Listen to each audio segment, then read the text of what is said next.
Hello friends, thank you for watching my video. We are going to be talking about 10 ways how to save money. Everybody knows the situation that we're going through, the COVID-19. People are very stressed out, families are at home, children are at home. So we are going to start this video with my disclaimer. I'm not a financial planner, I'm not a lawyer, and I'm not an accountant. What I'm going to give you, there are ideas that have worked for me, and hopefully they can work for you, any of these ideas. And you have noticed that I don't have number one idea on the board yet, because for me it's the most important idea, and I'm gonna leave it for the end so we can discuss a little bit longer. So one of the ways how we can save money is we can decrease bank fees. Bank fees are sometimes they can be very large. Sometimes they can be $29.99 a month, sometimes $19.99. It depends. Every bank charges different fees. So what I have done in my experience, what I have done is that I have negotiated bank fees with the bank. They have some banks, they have accounts. If you keep, let's say, $1,000, they're gonna waive the bank fees. Others, you have to keep $2,000, they waive the bank fees. And some others, you have to keep $5,000 and they waive the bank fees. So what happened with this? Let's say you pay $20 a month for these bank fees. In a year, now we are talking about $240. $240, you can easily buy groceries for a week. So it might seem very little, but sometimes if you don't have any plan, what's happening is that every time you use your debit card, every time you send a check, every time you use other machines, they charge you. And maybe those $20, now they are not $20. Now they're gonna be $40 a month. So it keeps adding. So one way to save money is to use bank fees. Point number 3, switching to a credit card that offers the best point rewards usually has an annual fee. Some credit cards, they have what is called points, and you accumulate, every time you use the credit card, you accumulate points. And when you have so many points, you can redeem them. So most of them, the ones, try to use the best. First class, avion, and I'm not gonna make any advertising for any bank here, but try to find the best. So let's say somebody can come and tell me, Veronica, but this is too much money. It's $129 a year. And then if I add my spouse, it's another $50. Or let's say $200 for annual fee. Okay, so what I'm gonna tell you is the following. Let's say you spend $200 for the annual fee on the card, but let's pretend that because it's the best card that you have, like the one I have, I believe it gives me 3 points for every dollar I purchase. And let's say you having points for the whole year, $1,000. I'm gonna tell you something, $1,000 is very, very little compared to how much money I have made through the years. So let's say you have $1,000, and that $1,000 minus the $200 that you pay for the annual fee, now you have net $800. And nowadays are very, these banks have become very creative the way they have doing it.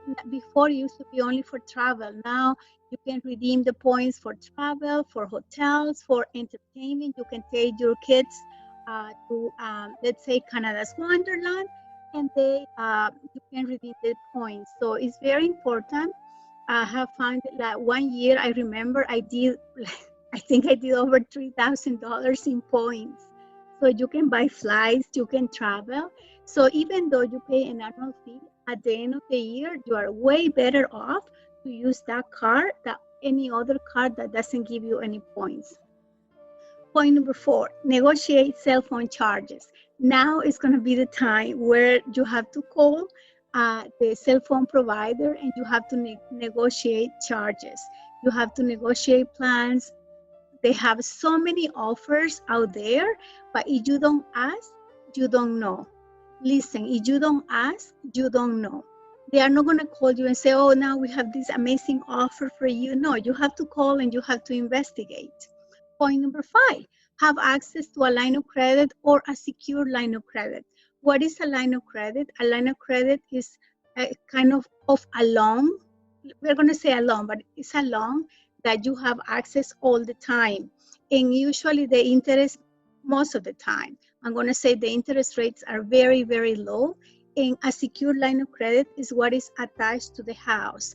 And those interest rates are even lower. Why I'm saying that? Because if you don't have any emergency fund, you can start pulling money from the line of credit and you're going to be paying less interest than if you use your credit card. Point number 6, avoid NSF fees, which means non-sufficient funds. You have to get into the habit that you are not going to give checks when you don't have money in the bank. You have to get into the habit that let's say I have to pay my mortgage on the first of every month, I'm going to make sure I have the money to pay the mortgage on the first of every month. Why is that? Because if they charge you NSF fees, number one, the bank is going to charge you. Let's say you have an account with the Brown Bank, because I'm going to mention names. So let's say you have an account with the Brown Bank, and then you give an NSF check, comes back, and then what's happening is that the bank is going to charge you, I believe now is between $40 and $50. Let's say $50. And also the company that you give the check, they are going to charge you as well. And I'm going to go in the low end. I'm going to say that they are going to charge you, let's say $30. So now that NSF fee now is costing you $80. If you multiply that, let's say you do it 5 times. So in a year, so those 5 times in a year, they are costing you $400.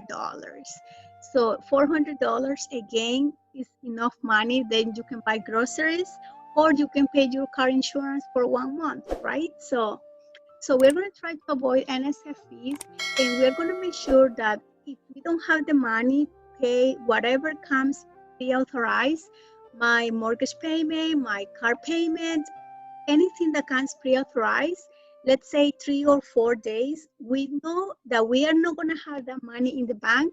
I'm going to recommend you that you call the company.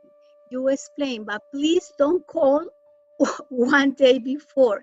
At least 3 business days, and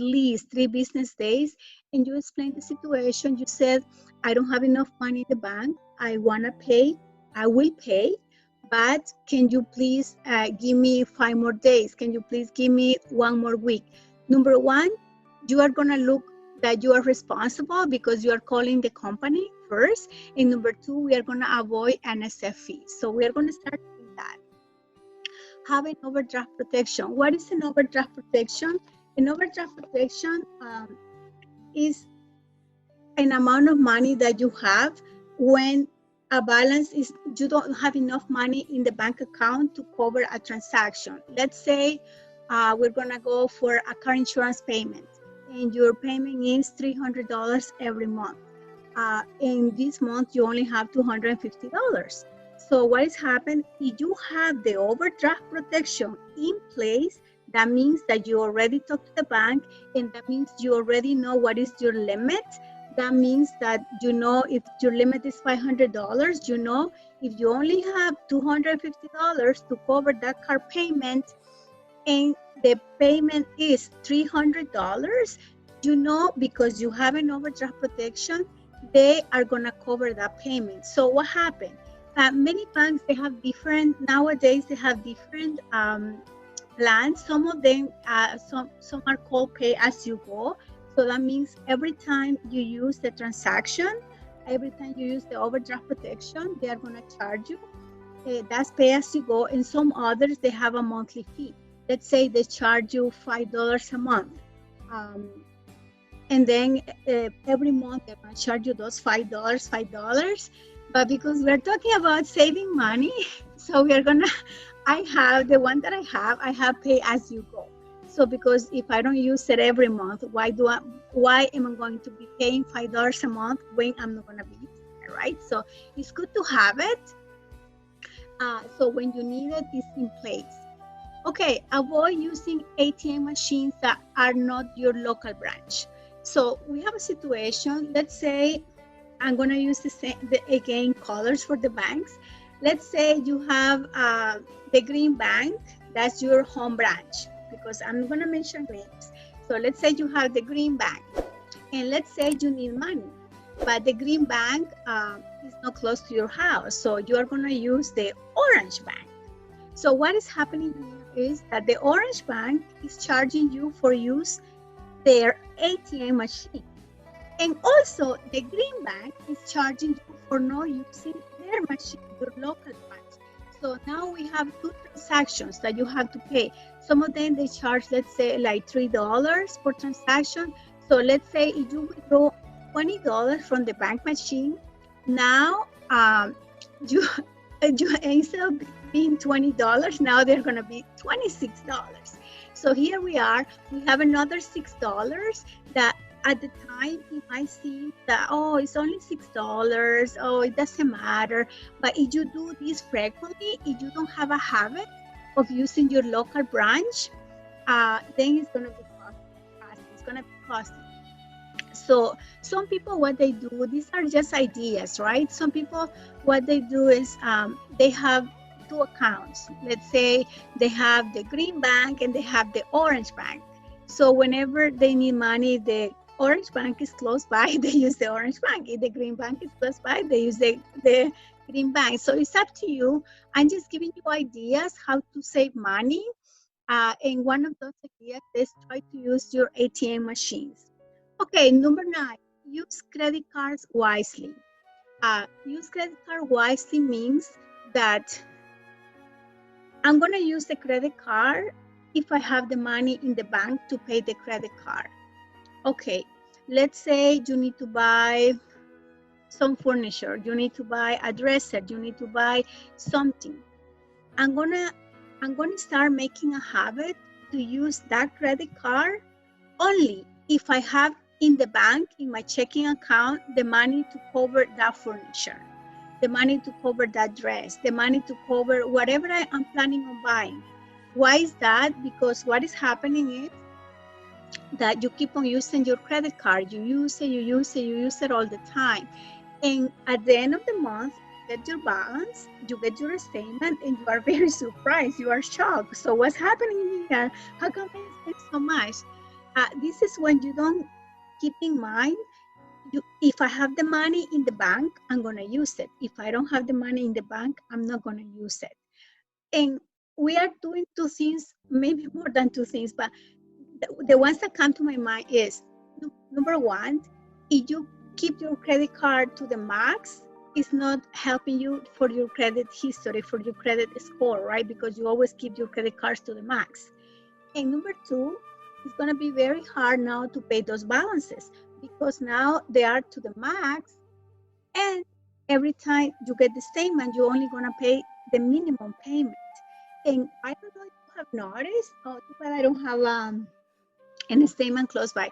I don't know if you have noticed, but now in little print, in fine print, somewhere in your statement, it says how many years you need to pay that card.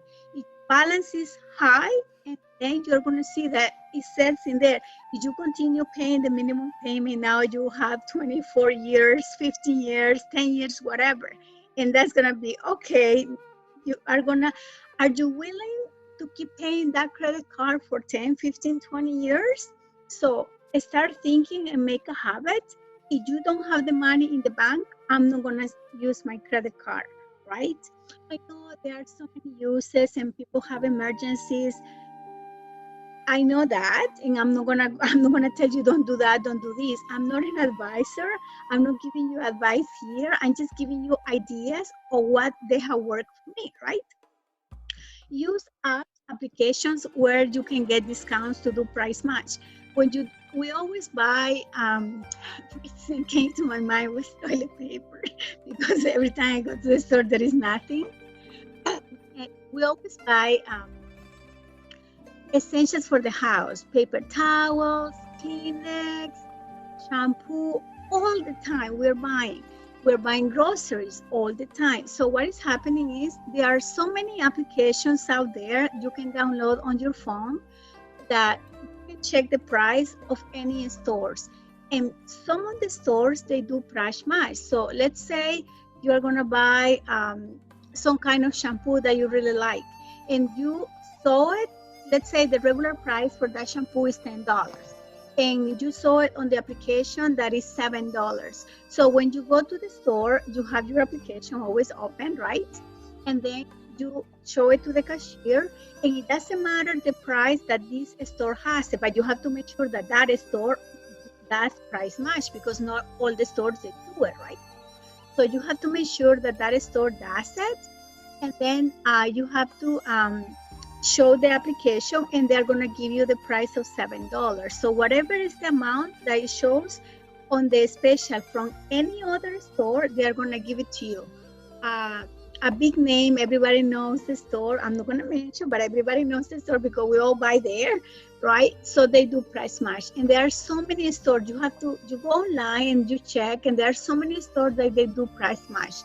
Okay, so I left the point number 1 for the last, and the reason that I did that because for me it's the most important.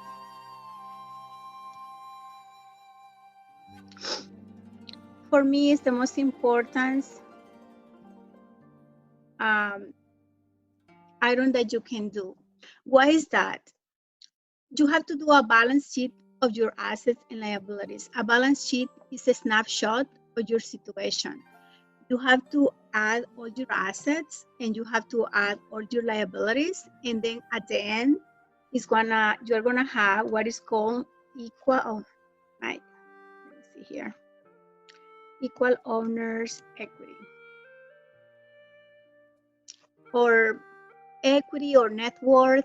So a balance sheet is you are gonna name all the assets that you own in one side, and then on the other side you're gonna name all the liabilities that you have, or up or down, doesn't matter how you want to do it, right? But my point here is I want you to have a snapshot of your current situation. Sometimes we owe money that we don't remember that we owe that money. So a balance sheet is going to be a wake-up call. It's going to be welcome to reality. That's what it's going to be, a balance sheet. It's going to tell you what you really own and what you owe. And many times you can be surprised because you can have debt that you don't remember that you have, but you have it. And don't be surprised, sometimes you can have minus, right? Because you owe more money than the one that your assets, right? So what I want you to do that, there are so many examples of balance sheets online, but I want you to do that because it's gonna bring you to reality. It's gonna bring you to, okay, this is my situation. This is how much I owe, and this is how much I own. And I have to do something because I owe too much money. And once you realize that, and then it's gonna be way easier to implement any other ideas or ways to save money. So thank you for watching my video. Hopefully we can all learn something. I'm gonna tell you, sometimes we think something that we are gonna do it, but we don't do it. And I'm gonna encourage you to, if you do only maybe 1 or 2 ideas, and there are so many ideas. Now this is a hot topic because everybody wants to save money. Now with the pandemic, we are not working and everybody's like looking, okay, what am I gonna do here, right? How am I gonna do it? So these are only ideas, but some people have, there are so many ideas out there. You can use coupons, right? Some people are doing gardening for 2 reasons. One, they're going to be saving money because they're going to do gardening, saving money for planting tomatoes, cucumbers, onions, whatever. And 2, they're going to have the kids occupied, right? Watering those plants. So I want you to think about it and try to do the balance sheet, because I think for me that was like reality. Sometimes we have, let's say you have one credit card, another credit card, another credit card, you have a line of credit, you have this, you have that. And if we don't put it in paper, sometimes we don't realize how much we owe, right? So it's very important to put it in paper, and it's very important that we follow, right? You need help. There are so many associations that help right now and all the time, not only right now. There are so many associations that help people. If you need help, you can ask for help, but try to do it as soon as possible. Don't let it go for so long, because sometimes it's called, you're going to create what is called a snowball effect, right? It keeps on going, on going, on going, and then the problem gets bigger and bigger and bigger, and it gets bigger to a point that you don't even want to deal with that, right? So now is the best time. A lot of people are working from the house, so they have, I can say you have a little bit extra time to go online and start looking for ideas, do your balance sheet, figure out what other bank fees the bank offers, so you can switch, figure out about credit cards. If you need a line of credit, apply for a line of credit. If you don't have the money in the bank, avoid sending checks that when the money is not in the bank. It's better, and you look better to call the company and then to explain the situation. I don't have enough, and then they can go from there. And you use credit just wisely, right? I know we are in a society where we only all the time using credit, but think about it, right? Do what you can afford, right? Sometimes we tend to spend more than what we can afford. So one of the ideas and one of my wake up calls was that when I started doing some changes, so I was like, okay, I'm going to do that, and then I implement the changes, right? So thank you so much for watching. Hope some of this idea can help, and then I'll see you in another video.